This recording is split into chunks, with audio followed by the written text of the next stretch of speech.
Welcome to my home for the next few nights, Duntrune Castle in Argyll. Well, really, I'm just staying on a cottage in the estate, but it's nice to pretend. Hopefully you're not sick of ghost stories, because this one has a pretty good one.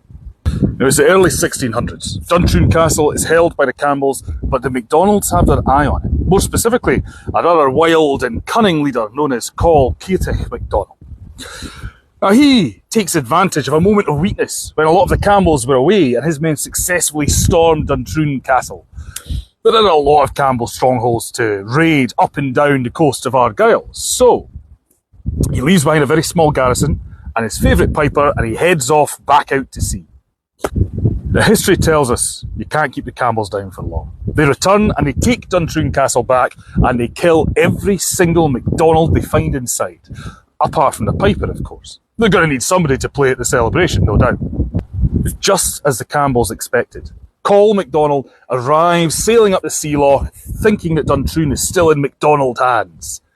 Well, the piper is getting quite agitated. You know, he can't have his brothers, his friends, his leaders sailing right into a trap. What's he going to do? Well, in a moment of sheer bravery, the piper climbs the top ramparts of Duntrune Castle and he plays a tune loud enough for the ships out at sea to hear. Now, it's not his usual welcome home celebratory jig. No, it's a very different tune that's become known as a piper's warning to his master. And the warning worked. Call MacDonald hears it, he realises exactly what has happened, and he turns around and he sails away to safety. Well, Call MacDonald and his men might have been safe, but the poor piper, well, the Campbells were furious. So they dragged him out and they gave him the worst punishment you can give to any musician. He cuts off both of his hands so that he can never play another tune again. Well, he also quickly dies of blood loss, so he was never going to play another tune anyway. But the piper did defy the Campbells, and he still plays pipes to this day. On a dark, still night, the piper of Duntrune Castle can be heard playing around the ramparts. Is it a load of nonsense? A story just to scare kids? I mean, how many ghostly pipers can Scotland really have?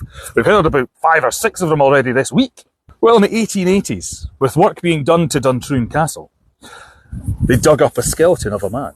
And the interesting thing about that skeleton, it was missing its hands.